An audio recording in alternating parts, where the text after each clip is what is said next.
जय श्री कृष्णा भक्तों, राधे राधे। आपका स्वागत है हमारे चैनल भक्ति कथा संग्रह में। आज हम आपके सामने प्रस्तुत करने जा रहे हैं वट सावित्री व्रत कथा महत्व और इसकी पूजा विधि के बारे में। वट सावित्री व्रत कथा का वर्णन स्कंद पुराण में है। स्कंद पुराण में देवी सावित्री के पति सत्यवान की मृत्यु हो जाने पर सावित्री द्वारा पति के प्राण वापस लाने की कथा का जिक्र वट सावित्री व्रत कथा में भी किया गया है। इस कथा के विषय में कहा गया है कि यह कथा सौभाग्य प्रदान करने वाली है, इसलिए वट सावित्री व्रत के दिन वट वृक्ष के नीचे सुहागन स्त्रियों को वट सावित्री व्रत की इस कथा का विस्तार पूर्वक पाठ करना चाहिए और सुहागन महिलाओं को इस कथा को सुनना चाहिए। इससे सुहाग की उम्र लंबी होती है और वैवाहिक जीवन में प्रेम और सुख समृद्धि की प्राप्ति होती है। वट सावित्री व्रत कथा हिंदू धर्म में एक महत्वपूर्ण कथा है जो विवाहित महिलाओं द्वारा अपने पति की लंबी आयु और परिवार की सुख समृद्धि के लिए व्रत के रूप में मनाई जाती है। इस व्रत की कथा का मुख्य पात्र सावित्री और सत्यवान है। देवी पार्वती जी ने कहा, हे देवताओं के भी देवता, जगत के पति शंकर भगवान, प्रभास क्षेत्र में स्थित ब्रह्मा जी की प्रिया जो सावित्री देवी हैं, उनका चरित्र आप मुझसे कहिए। जो उनके व्रत का महात्म्य हो और उनके संबंध का इतिहास हो एवं जो स्त्रियों के पतिव्रत्य को देने वाला, सौभाग्यदायक और महान उदय करने वाला हो। तब शंकर भगवान ने कहा कि हे महादेवी, प्रभास क्षेत्र में स्थित सावित्री के असाधारण चरित्र को मैं तुमसे कहता हूँ। हे माहेश्वरी, सावित्री स्थल नामक स्थान में राजकन्या सावित्री ने जिस प्रकार से उत्तम वट सावित्री व्रत का पालन किया। मद्र देश में एक धर्मात्मा राजा रहता था जो सभी प्राणियों के हित में तत्पर रहता था। उसका नाम अश्वपति था। धर्मात्मा, क्षमाशील, सत्यवादी होने पर भी राजा संतान रहित था। एक समय वह राजा प्रभास क्षेत्र में यात्रा करते हुए पहुंचा और सावित्री स्थल पर आ गया। वहां पर राजा ने अपनी रानी के साथ इस व्रत को किया जो सावित्री व्रत नाम से प्रसिद्ध सभी प्रकार की कामनाओं को पूर्ण करने वाला है। भूर्भुवः स्वः इस मंत्र की साक्षात मूर्ति बनकर स्थिति श्री ब्रह्मा जी की प्रिया सावित्री देवी उस राजा पर प्रसन्न हुई। कमंडलू को धारण करने वाली वह सावित्री देवी दर्शन देने के बाद पुनः अदृश्य हो गई। लेकिन देवी के दर्शन के पुण्य से कुछ दिनों बाद राजा अश्वपति के घर देवी के समान रूप वाली कन्या का जन्म हुआ जो देवी सावित्री के अंश से ही उत्पन्न हुई थी। देवी सावित्री की प्रसन्नता से प्राप्त तथा सावित्री की पूजा करने के बाद उत्पन्न कन्या का नाम भी सावित्री रखा गया। वह राजकन्या देवी लक्ष्मी के समान शोभित होती हुई बढ़ने लगी और धीरे धीरे सुकोमल अंगों वाली वह कन्या यौवन अवस्था को प्राप्त हुई। नगरवासी उस कन्या को देखकर यही समझते थे कि वह कोई देव कन्या है। कमल के समान विशाल नेत्रों वाली एवं तेज से अग्नि के समान प्रज्वलित होती हुई वह सावित्री महर्षि भृगु द्वारा कहे हुए सावित्री व्रत को करने लगी। लक्ष्मी के समान सुशोभित वह कन्या एक दिन देवी सावित्री की पूजा के बाद पिता पास खड़ी हो गई। उस समय पुत्री की युवावस्था को प्राप्त हुई देखकर राजा ने मंत्रियों से सलाह की। इसके बाद राजा ने सावित्री से कहा, हे पुत्री, तुम्हें योग्य वर को देने का समय आ गया है।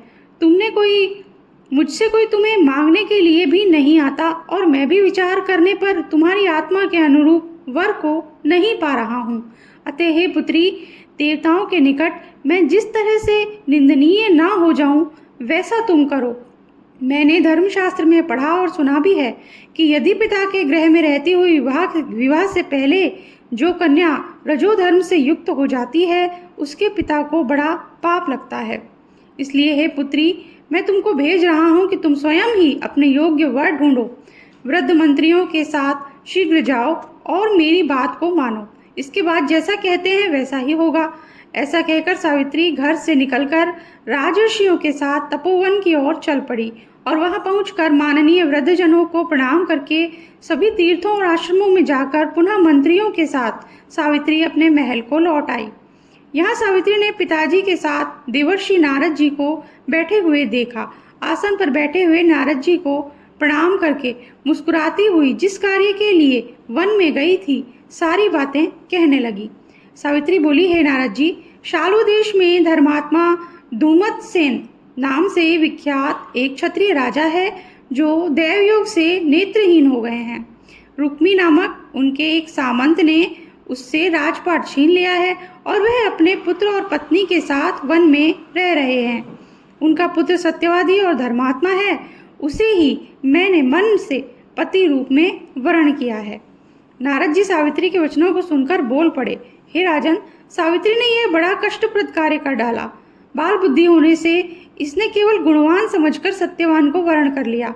सत्यवान मिट्टी के घोड़े बनाता है और घोड़े का चित्र भी बनाता है, इससे उसे चित्राश्व भी कहते हैं।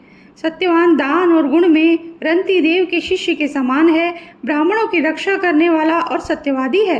राजा ययाति के समान उदार, चंद्रमा के समान प्रिय लगने वाला, रूप में दूसरे अश्विनी कुमार के समान और धूमतसेन के समान बलवान है। लेकिन उसमें केवल एक दोष है, दूसरा कोई नहीं, कि सत्यवान आज से ठीक 1 वर्ष पर क्षीणायु हो जाने से देह त्याग कर देगा। इस प्रकार नारद जी की बात सुनकर राजकन्या सावित्री ने राजा से कहा, राजा, लोग किसी से एक बार कोई बात कहते हैं, ब्रह्मवेत्ता एक ही बार कहते हैं और एक ही बार कन्या दी जाती है। ये तीनों कर्म एक ही बार किए जाते हैं, बार बार नहीं। दीर्घायु हो अथवा अल्पायु, गुणवान हो अथवा निर्गुण, वर को एक ही बार वर्ण किया जाता है। अब दूसरे वर को वर्ण मैं नहीं करूंगी। नारद जी ने कहा, हे राजन, यदि आपको उचित लगता है तो अपनी पुत्री सावित्री का कन्यादान शीघ्र कर डालिए। राजा शुभ मुहूर्त विधि विधान पूर्वक सत्यवान के संग सावित्री का विवाह करवा दिया। सावित्री अपने पति को पाकर ऐसे प्रसन्न थी जैसे उससे पुण्यवान पुरुष स्वर्ग को पाकर प्रसन्न होता है। सावित्री सत्यवान के साथ आश्रम में रहते हुए नारद जी की कही हुई बात को याद करती रहती थी और उस दिन को गिनती रहती थी कि जब सत्यवान देह त्याग कर चले जाएंगे। तब सत्यवान के मरण के केवल 3 दिन शेष रह गए।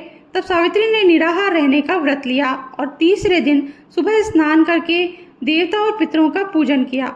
फिर सास ससुर की चरण वंदना करके वह भी पति के साथ जंगल की ओर चल पड़ी। जंगल में लकड़ी काटते काटते अचानक से सत्यवान के सिर में दर्द होने लगा। सावित्री ने कहा कि आप कुछ देर मेरी गोद में सिर रखकर सो जाइए, फिर हम आश्रम की ओर चलेंगे। जैसे ही सत्यवान सावित्री की गोद में लेटे, वैसे ही सावित्री ने देखा कि सांवले पिंगल वर्ण वाले किरीटधारी पीत वस्त्र पहने हुए साक्षात सूर्य के समान उदित हुए पुरुष उनके सामने खड़े हैं। सावित्री ने उन्हें प्रणाम किया और उनसे पूछा कि आप कौन हैं। इस पर यमराज ने कहा कि मैं सब प्राणियों के लिए भयंकर और कर्मानुसार उनका उचित दंड देने वाला यम हूँ। सो हे पतिव्रता सावित्री, समीप में पड़े हुए तुम्हारे पति की आयु समाप्त हो गई है, इसे यमदूत पकड़कर नहीं ले जा सकेंगे, इसलिए मैं स्वयं आया हूँ। ऐसा कहकर फांस के लिए हुए यमराज ने सत्यवान के शरीर से अंगुष्ठ मात्र शरीर वाले जीवात्मा को बलपूर्वक निकाल लिया। इसके बाद यमपुरी की ओर चलना शुरू किया। सावित्री भी यम के पीछे पीछे चलने लगी। यमराज ने सावित्री से कहा कि कोई भी जीव बिना आयु समाप्त हुए यम मार्ग से नहीं जा सकता। सावित्री ने यमराज से कहा कि आप जैसे सज्जन पुरुष के साथ मैं चल रही हूँ, मेरे पति आपके साथ हैं, तो मुझे आपके साथ चलने में कोई शर्म और ग्लानि नहीं हो रही है।